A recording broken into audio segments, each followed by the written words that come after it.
मैं सर आपका थानाध्यक्ष हूँ। कैबिनेट मंत्री की शुभकामना देते हुए आपका स्टॉप करने चल रहा है पहली बार।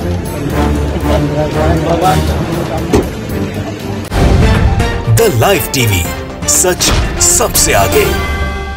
तो भाई कुल मिलाकर खबर यह है कि भारतीय जनता पार्टी ने बलिया सदर सीट पर बड़ा खेला कर दिया है। यह बात हम इसलिए कह रहे हैं क्योंकि जिन अधिकारियों के ऊपर जिम्मेदारी होती है कि वो निष्पक्ष शांतिपूर्ण मतदान कराएं, चुनाव आयोग लगातार इस बात के दावे भी करता रहता है, लेकिन इन सब के इतर अगर वही अधिकारी चरण वंदना करने लगे तमाम प्रत्याशियों की, तो समझ लीजिए कि कहीं ना कहीं उन्होंने खेला करवा दिया है। और यही देखने को मिला है, जिसके बाद अब जमकर फजीहत भी हो रही है और लताड़ा भी जा रहा है। सवाल पूछा जा रहा है कि एसएचओ कैसे चरण वंदना करने में जुट गया था भारतीय जनता पार्टी के प्रत्याशी दयाशंकर सिंह की, और यह सवाल अब सोशल मीडिया पर तैरने भी लगा है, वीडियो भी तैरने लगी है। सबसे पहले हम आपको वो वीडियो दिखाने जा रहे हैं कि किस तरीके से एक एसएचओ जिस पर जिम्मेदारी थी कि क्षेत्र के हर बूथ पर निष्पक्ष चुनाव कराए, लेकिन वो भारतीय जनता पार्टी का भक्त निकला है। दयाशंकर सिंह की न केवल चरण वंदना करने लगा, हाथ पैर जोड़ने लगा, चाटुकारिता करने लगा, बल्कि कहने लगा कि आप कैबिनेट मंत्री बनने जा रहा है और मैं आपके एस्कॉर्ट में चलूंगा। नमस्कार, मैं हूं प्रज्वल गौतम और आप देख रहे हैं द लाइव टीवी। तमाम वीडियोज आपने देखे होंगे। कहा जाता है कि जब अधिकारी चुनाव कराते हैं उसके बाद उनको पता चल जाता है कि उन्होंने क्या करवाया है। कि भाई कोई भी बच्चा होगा जब एग्जाम देगा तो उसे, एग्जाम जो दे रहा है बच्चा उसे, या फिर एग्जाम जो ले रहा है उसे ये मालूम होता है कि बच्चे ने कितना अच्छा करा है। लेकिन एग्जाम देने से बेहतर टीचर को ज्यादा पता होता है कि उसने एग्जाम कैसा दिया है। लेकिन जब टीचर ही घोटालेबाज निकले तो कुछ ऐसा ही होता है जैसे बलिया सदर सीट पर हो रहा है। बलिया सदर सीट पर भारतीय जनता पार्टी ने दयाशंकर सिंह को उतारा है। दयाशंकर सिंह के सामने समाजवादी पार्टी के कद्दावर नेता नारद राय खड़े हुए हैं। दोनों में अच्छी फाइट थी, लेकिन इन सब के बीच जब छठे चरण में यानी 3 मार्च को वोटिंग हुई, उसके बाद अब जो चीज निकलकर सामने आई, वीडियो निकलकर सामने आई है, उसने निष्पक्षता पर सवालिया निशान खड़ा कर दिया है। एक एसएचओ जिस पर जिम्मेदारी थी कि वो निष्पक्ष चुनाव कराए, वो हाथ जोड़ता हुआ गिड़गिड़ाता हुआ पहुंचता है दयाशंकर सिंह के पास।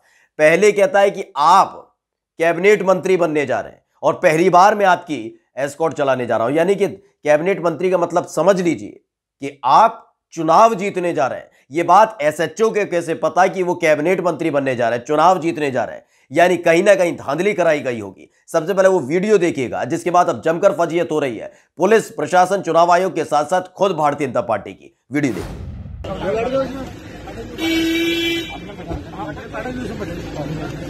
मैं सर आपका थानाध्यक्ष हूँ।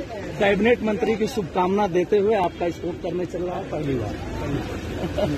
भगवान की मनोकामना।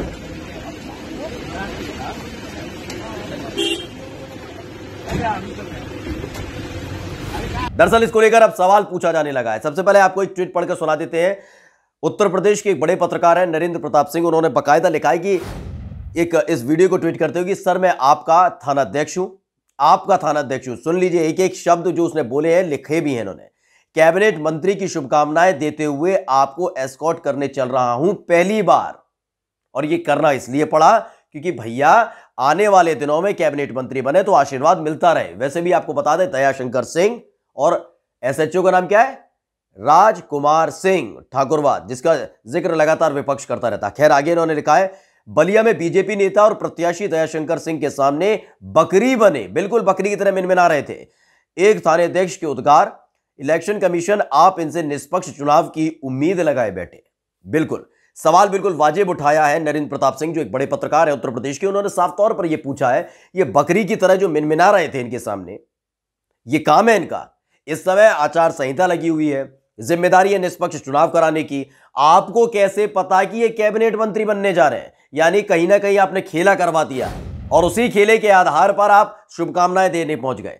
जैसे ही एसएचओ राजकुमार सिंह ने कहा कि आप कैबिनेट मंत्री बनने जा रहे हैं, मैं आपका एस्कॉर्ट करने चलता हूं, तो खिलखिलाकर हंसने लगे। बत्ती सी बाहर आ गई थी दयाशंकर सिंह की। दयाशंकर सिंह का भी इतिहास भी आपको बताना बेहद जरूरी हो जाता है कि दयाशंकर सिंह है कौन। दरअसल दयाशंकर सिंह कोई बहुत बड़े नेता हुआ नहीं करते थे, लेकिन योगी आदित्यनाथ की मौजूदगी की वजह से जैसे ही सत्ता में 2017 में आए, दयाशंकर सिंह बड़े नेता बन गए क्योंकि ठाकुरवाद चरम पर चलता है। आपको बता दें कि 2017 में जब चुनाव चल रहे थे उस दौरान यही वो दयाशंकर सिंह थे जिन्होंने अभद्र टिप्पणी मायावती को लेकर की थी।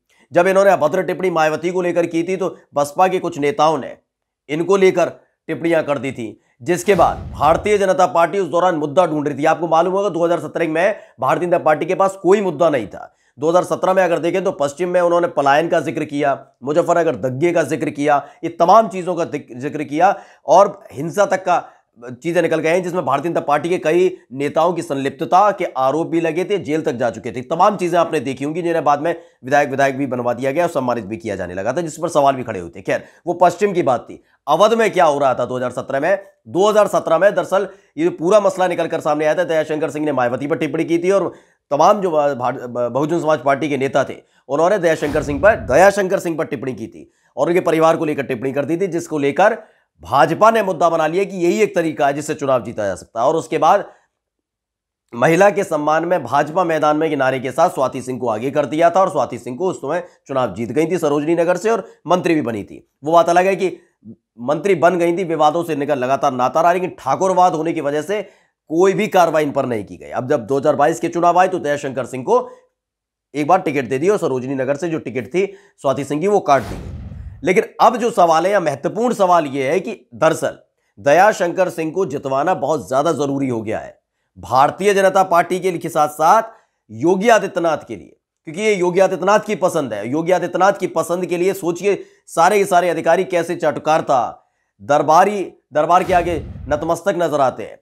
रात का अंधेरा हो रहा होता है, चुनाव प्रक्रिया खत्म हो रही होती है, वो अपने काफिले के साथ घूम रहा होता है दयाशंकर सिंह नाम का ये प्रत्याशी भारतीय जनता पार्टी का, और तमाम लोग वहां पर मौजूद होते हैं। इसी बीच एक थानाध्यक्ष पहुंच जाता है राजकुमार सिंह, जो लगातार दिन में अलग अलग बूथ पर जाकर वहां की व्यवस्था देख रहा होता है। वो व्यक्ति वहां जाकर बताता है कि आपको शुभकामनाएं देता हूं सबसे पहले, क्योंकि आप कैबिनेट मंत्री बनने जा रहे हैं और उसके बाद एस्कॉर्ट में आपके पहली बार लेकर चल रहा हूं।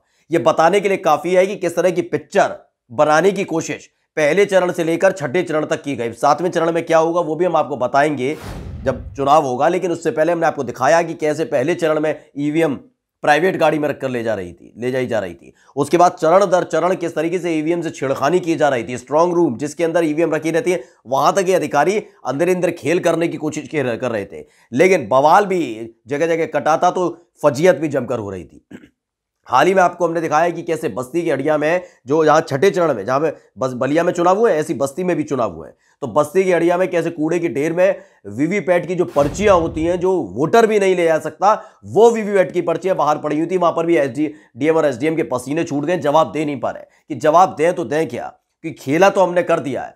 यानी जो बड़ा खेल करने की कोशिश भारतीय जनता पार्टी की तरफ से की जा रही थी, वो कहीं ना कहीं उसे मूर्त रूप देने का काम ये तमाम अधिकारी कर रहे हैं। तमाम थाना अध्यक्ष, पुलिस प्रशासन लगी हुई है दिन रात, कैसे भी करके खेला कर दिया जाए, क्योंकि जानते हैं कि अगर सीधे अगर ये चुनाव किया जाएगा, निष्पक्ष तौर पर ये चुनाव कराया जाएगा, तो भारतीय जनता पार्टी दूर दूर तक नजर नहीं आती है।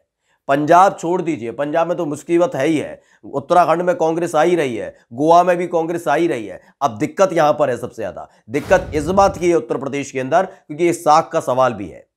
ये साख का सवाल है भारतीय जनता पार्टी के लिए, क्योंकि ये हार गए तो 2024 बड़ा मुश्किल हो जाएगा। और यही एक वजह है जिसके चलते भारतीय जनता पार्टी के तमाम नेता किसी भी तरीका हथकंडा आजमाने में पीछे नहीं हट रहे। कभी ईवीएम से खेला तो कभी अधिकारियों की तरफ से।